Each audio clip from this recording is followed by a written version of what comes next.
I'm Vin. I'm sorry. Hey, Quarantine Chronicles is out. Quarantine So if you haven't seen that, look it up on our 1. channel. It's a little show series that we're doing with our kids. How about little shows? Oscar nominated, loser. Oscar nominated show. $5 gets you an entire ticket for the entire season. Yeah.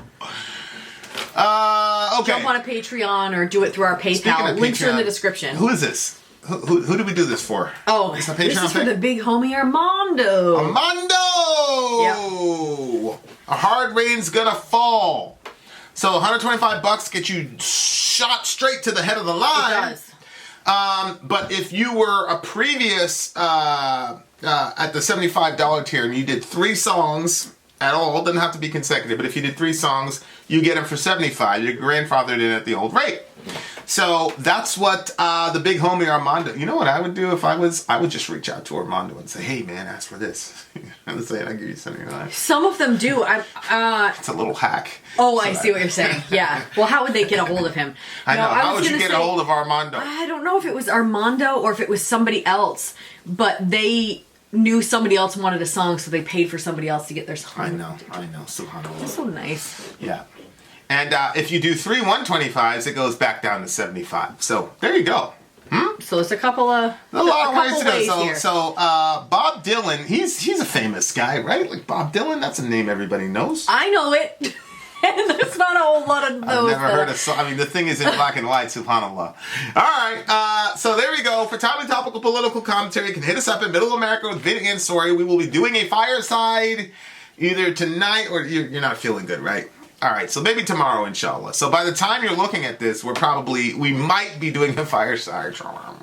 Like, comment, subscribe, hit the bell, because a lot of people are saying, hey, a fireside is just a live stream where we make ourselves accessible for 2 straight hours. Yeah, we talk we just about hang whatever. out. We talk about all kinds of stuff. They're about 2 hours long. Basically, we're interacting with the comments on the stream, so you can get your word in and ask questions or whatever. We'll do a call-in show, too. People call in, yada, yada, all that jazz. So it's really fun. But you got to hit the notification bell because I've been noticing that a lot of people are like, I didn't get it. People are pretty bummed out when they miss it. And also, I always post it on the Village, facebook.com/Vin and Sori. Yep. So if you log in there, or if you're a patron, it also gets posted and there. I also log it on Patreon. We're trying to connect with you guys. We're the greatest channel of all time. Most accessible YouTubers on the planet. I should take a bow. Most accessible YouTubers on the planet. But now we're going to shut up and let Bob Dylan talk to us. Yes, this is called A Hard Rain's Gonna Fall. And go.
Wow. He said a lot there. 1963. So these types of songs, they kind of have like this familiar sound to me. And so I'm not sure if I actually like them or if I just like it because there's something nostalgic about it. My take on it was just that he was talking about when he said it's almost like it's a hard life, and like the way that he was wording things, oh, where have you been, my blue-eyed son, and where have you been, my darling one? I've stumbled on the side of 12 misty mountains. I've walked and I've crawled on 6 crooked highways. I've stepped in the middle of 7 sad forests. I've been out in front of a dozen dead oceans. I've been 10,000 miles in the mouth of a graveyard. Like, it seems like that's just things that you're going to go through. Misty mountains, maybe like tears, I'm not sure, crooked highways, like hard times, sad forests, dead oceans, people have died, like, yeah. But then he's contrasting that with his blue-eyed son, his darling one, like that newness of when a child is born, and when you see that, like, that excitement in them or that wonder in their eyes, and like that kind of innocence that they have about them, and that as they progress in life that's going to slowly be taken from them as reality sets into the world that they are a part of, and pain is going to come to them, and you can't save them from all their pains, and you can't save them from every graveyard. You just can't, and it's a hard rains are going to fall. Like, and then that reminded me of that Bible verse that talks about like how wherever you build your house, whether it's on the sand or it's on the solid foundation, you're going to know when the rains come, because the rains are going to come. Like, that's inevitable. Like, nobody's going to go through their life without some hard rains. It's just, are the hard rains going to destroy you? Or are they going to convince you that what you're standing on is actually solid? Yeah. And I think we're witnessing some of this with this whole COVID stuff, whether your security was monetary or whether it was whatever, the rain comes and then you can see the integrity or lack thereof of your foundation. He mentioned hammers twice, or maybe once. I saw a room full of men with their hammers are bleeding. So I was like, yeah, this is just about the exigencies of life.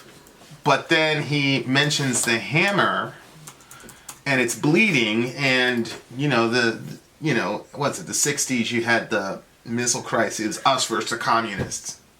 Okay. Right, and then the communist sign is the hammer and the sickle. Yeah. And the backdrop is red.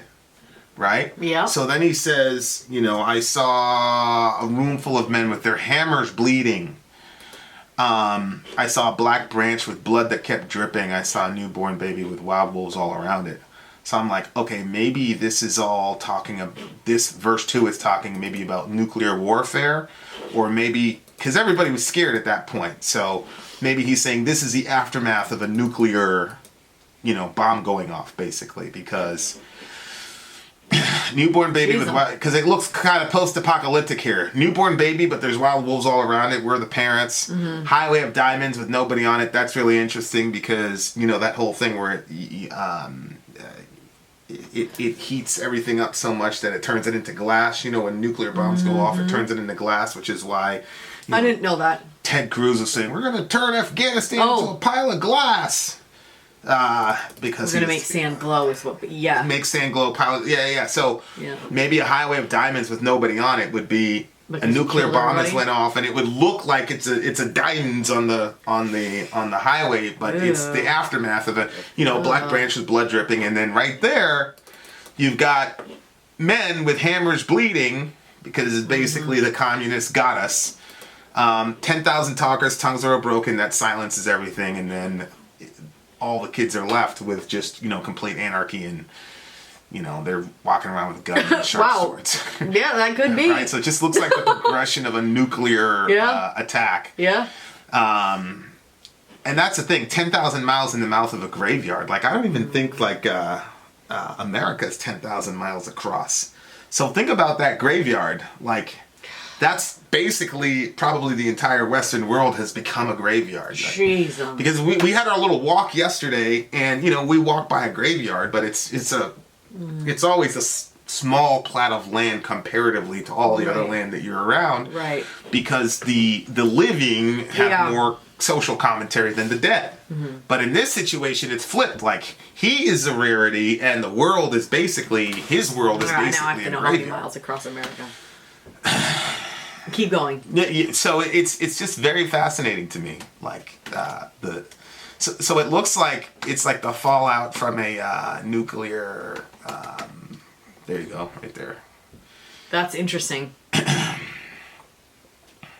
2,800 miles. Holy. Well, no, that can't be right.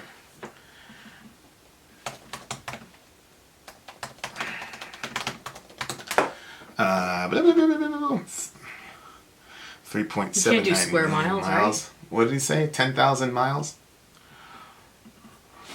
Right, I did square miles. Yeah. How many miles?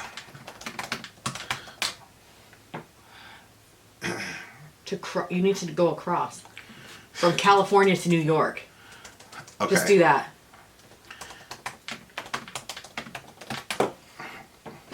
From Cali to New York is 2,913 miles. So from end to end, it's 2,009, basically 3,000 miles. And he's at 10,000? So he's got a 10,000 in the mouth. Oh my gosh! But that doesn't complete the graveyard. He's in the center I know. of basically the mouth. So it just looks like, you know, the world, maybe America plus Europe, you know, I don't know. The world has just been, I don't even think mouth means center. I think mouth means opening. So Right. it's just the beginning. Right. Which I mean, Wow. I did show Wonder Years was basically about this kid, Kevin Arnold, who's growing up in the 60s, I think, 50s and 60s maybe. And he was talking about the Russians and the this and that. Hey, Bob Dylan, wouldn't you know it? The real fear was not that they would set off that nuke. The fear was that they would have a bunch of meme farms in 2016 and completely destroy our democracy. All the middle Americans know what that's about. These damn Russians. The Blue-Eyed Sun is very interesting too because, you know, that's like, you know, like the Aryan sort of thing, and it's 1960, so they're about, what, 12, 14, 15 years removed from the Holocaust. So that might be a little Holocaust subliminal, I'm not sure. And I think the hard rain would then be a nuclear, you see what I'm saying? Like the hard rain would be a nuclear bomb that's going to go out and kill us all. That's why at the end of the song, he says, basically, I'm going to go out before everything starts. See? Where the pellets of poison are flooding their waters. Yeah. He's basically saying we're already screwed anyway. Where the people are many and their hands are all empty. Like, you got poverty, you got people poisoning our water supply, which is... Yours makes more sense than mine. I liked mine because it was just kind of, you know, my interpretation, but...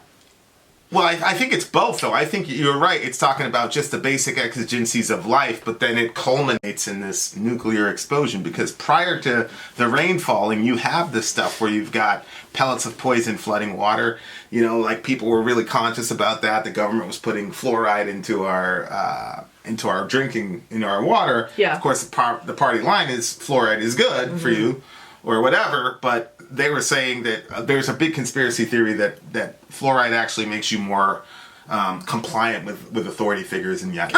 Really? Yeah. That's freaky. That's the conspiracy theory. But back in the day... Did you drink a lot of that growing up? That's why I hydrated myself on Pepsi. Back in the day, though, like, being a conspiracy theorist was like being countercultural and yada, yada, yada. Now we're looking at conspiracy theories like theorists like they're weirdos. But back then, it was like, yeah, you're sticking it to the man. You know what I mean?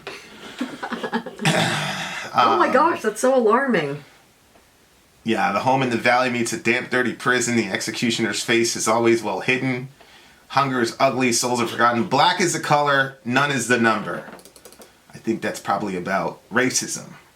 Like blacks are treated like zeros, basically. I think that's where he was going. Jeez.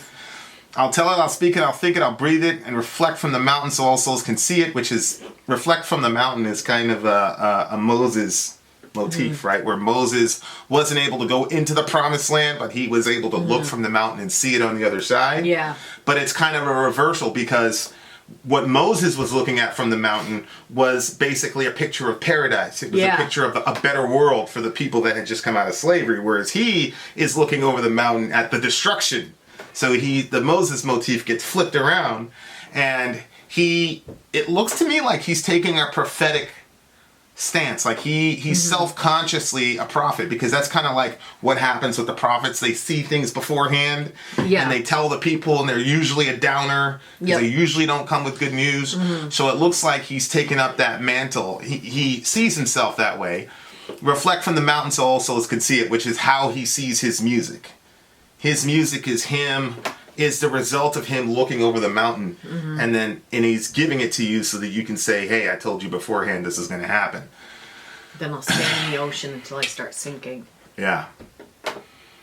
And I'll know my song well before I start singing. Well, I think he's basically like, he's going to finish his purpose on the earth. And he probably, the guy's legendary. This is the first song I've ever heard from the big homie. Yeah, it's kind of, like I'm not into that music, but I can definitely understand if you're around in the 60s, there's all this upheaval happening, all these transitions are happening, and... So there's nothing comforting when you hear that. The sound is not comforting to you at all. Not at all. Yeah, interesting. Not at all. Not at all. I don't know if it was stuff that my parents listened to that sounded like that. Or... There was this Christian guy named Don Francisco that my mom used to listen to that wrote music like this. But it would hit a little bit more melody or whatever to it. And it's interesting because he's talking to his dad. And I think that's interesting because he's talking to his dad? Well, yeah. Where have you been, my blue-eyed son? He's talking to his son? Well, the guy's talking to his son, but then the son is responding by saying, I've stumbled on the side of 12 misty mountains. I've done this, I've done that. The father's asking that's so interesting. I thought the father was telling the son all about his stuff. No, I think the son is responding back to his dad. That's interesting. And, well, that is ironic too. Well, not necessarily ironic, but it's very significant because the dad has lived through his own horrors. I mean... If you looked at the Holocaust, 1948, again, this is written in the 60s, so the dad would have been around during the Holocaust, he would have heard what happened, and you could look at that and say, man, everything's going to get worse, because this is so that's the thing with me, is like, we're post-millennialists, so we believe the future is eventually going to get better. Yeah. But that doesn't mean that it's not a 4 steps forward, 3 steps back proposal. Like, that's how it's going to go. And that's how all growth goes in anything. It's usually you make advancements and you regress. You make advancements, you regress until you break through.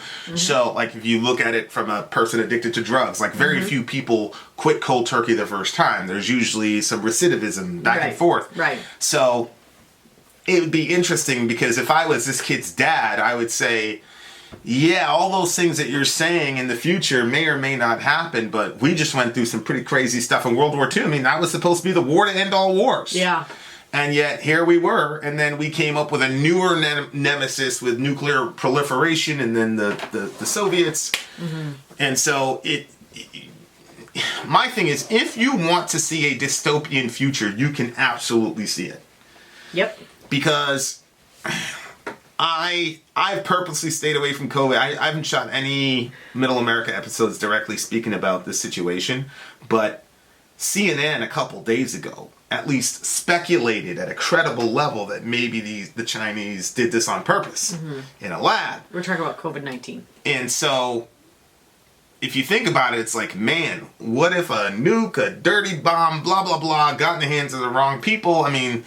Look at the death toll across the world. Look how it just completely crippled the American economy, which is the global economy. So, like, every time you look at the future, man, like, you can always see a dystopic sort of horror. Yeah. At a moment's notice, Right. And it's easy for us to say because we're not doing the Cuban Missile Crisis. I mean, these kids had drills. They had to hide under the table as if that was going to do it, the little desks. So I get it, but I mean, we could have written a song like this today, right? If you're talking, especially with the oceans and all that stuff, you're talking about climate change, you're talking about all these things. But then in the midst of it, though, he does talk about a girl that gave him a rainbow. Yeah. Which is ominous. Well, it's both. I think I met a young girl, she gave me a rainbow. I think that's both hopeful and at the same time extremely terrifying. And here's why. From a biblical perspective, when did we first see a rainbow? Flood. It was after God destroyed the entire planet. Then you saw a rainbow, So when the young... You always give me these goosebumps when you say your things, man. When the young girl, who to me is like the pinnacle of innocence. Like I can't... Even edge over a little bit with boys. Like a young, like 3 or 4 year old girl to me is the pinnacle of innocence. Especially if she's handing you a flower or a little, what do you call it? It's just a pinnacle of it. Like, look at this picture with Selah. She was like, what, 4 or 5? She was upset. Look at that. She's upset, but she's so beautiful. So it's stuff like that where it's like, so here's this girl who symbolizes all of hope, all of innocence. She gives you a rainbow, which at some level means everything is going to be okay, but it also implies, hey, there's a flood coming. And then wouldn't you know it, two lines later, he again talks about a hard rain is going to fall. And rain was the element used in the flood, right? Yeah. And so this is kind of like she's got the motif of like the second flood, basically. And that's why, you know, right on top of that, a body is burning, a woman's body is burning because nuclear proliferation.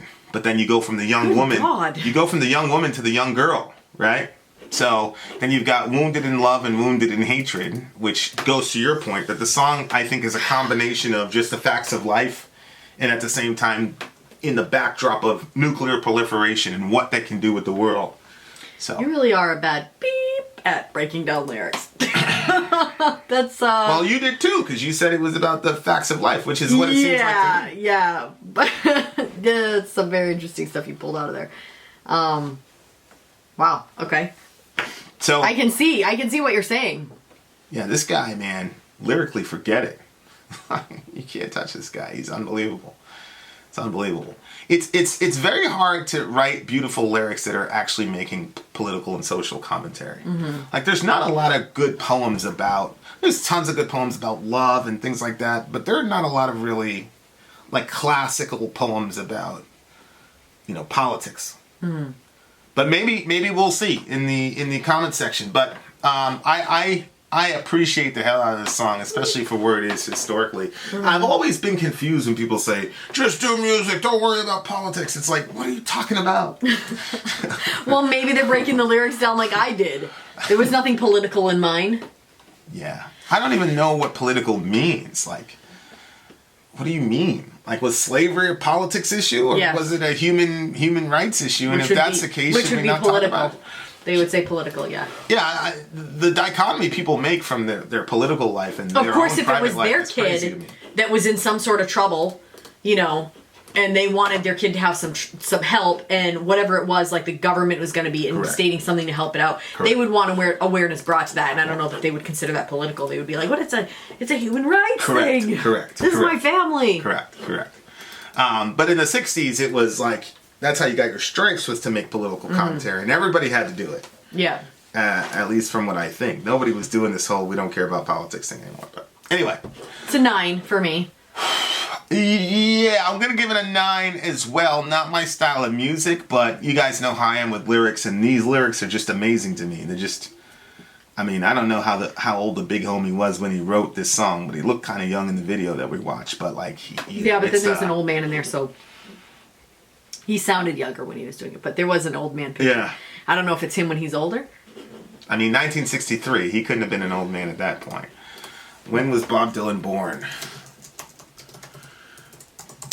Let's see. When was Bob Dylan born? This thing is going to take forever. 1941. So in 63, he was what, 20? 41 to 63 is 22. Right? Isn't that right?